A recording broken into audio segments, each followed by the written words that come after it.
किस राज्य ने 27 मई 2026 को एसआईडीबीआई के साथ मिलकर डीप टेक और उभरती प्रौद्योगिकी स्टार्टअप्स के लिए एक समर्थित एंजल फंड लॉन्च किया? And the options are option A Telangana, option B Andhra Pradesh, option C Karnataka या फिर option D Tamil Nadu. And the answer is option B Andhra Pradesh. Actually Andhra Pradesh ने एसआईडीबीआई के साथ साझेदारी करके डीप टेक और उभरती प्रौद्योगिकी स्टार्टअप्स को समर्थन देने के उद्देश्य से एक समर्पित एंजल फंड की स्थापना की है।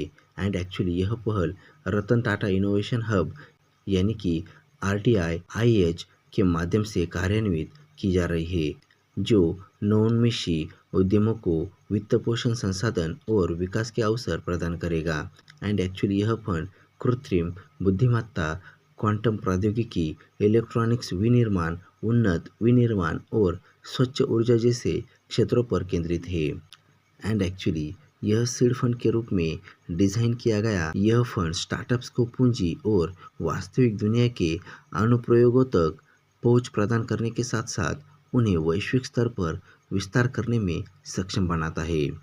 और यह पहल आंध्र प्रदेश की व्यापक आर्थिक और नवाचार संचालित विकास रणनीति के अनुरूप भी है। नेक्स्ट क्वेश्चन, राजस्व खुफिया निदेशालय यानी कि DRI ने मई 2026 में संगठित मादक पदार्थों की तस्करी के नेटवर्क को नष्ट करने के लिए किस राज्य में ऑपरेशन चक्रव्यूह शुरू किया था? And the options are option A Karnataka, option B Tamil Nadu, option C Kerala या फिर option D Telangana. And the answer is option C Kerala.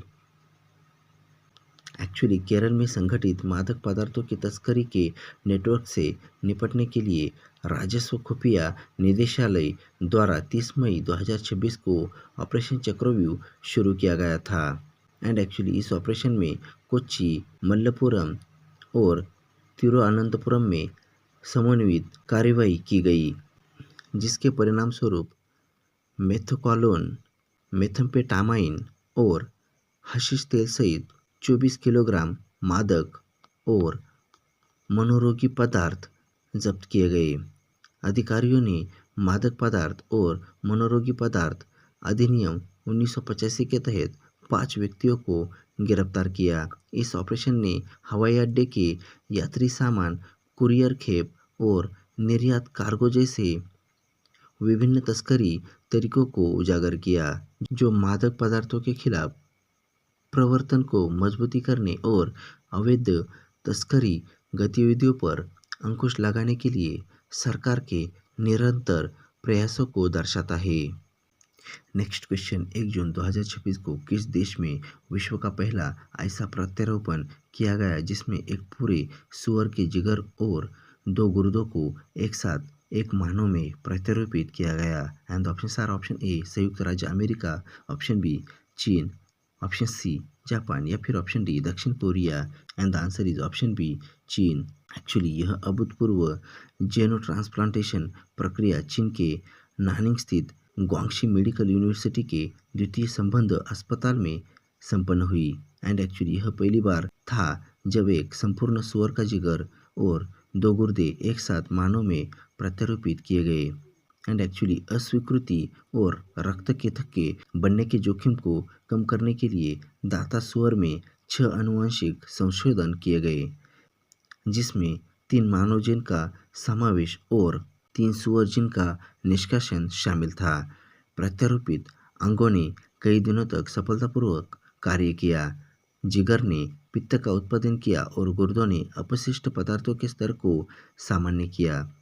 And actually यह उपलब्धि जेनो ट्रांसप्लांटेशन अनुसंधान और अंग प्रत्यारोपण चिकित्सा में एक महत्वपूर्ण प्रगति का प्रतिनिधित्व करती है।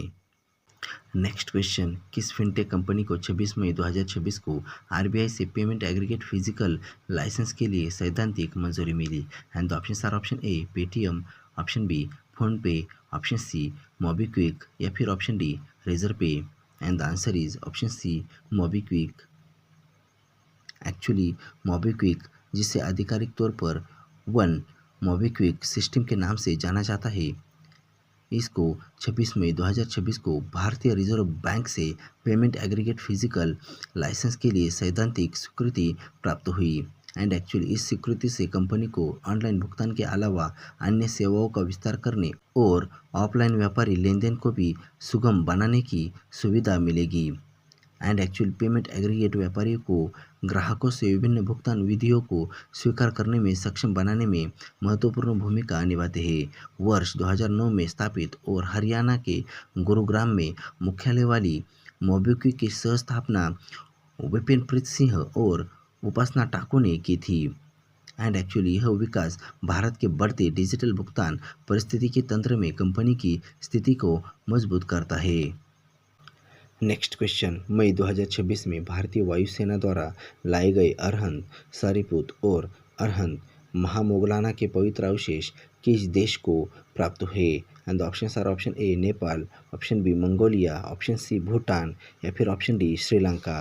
And the answer is option B Mongolia. Actually भारतीय वायुसेना ने अपने IL-76 रणनीतिक एयरलिफ्ट विमान, जिसे गजराज के नाम से जाना जाता है, इसका उपयोग करके अरहंत, सारीपुत और अरहंत महामोगलाने के पवित्र अवशेषों को मंगोलिया पहुंचाया।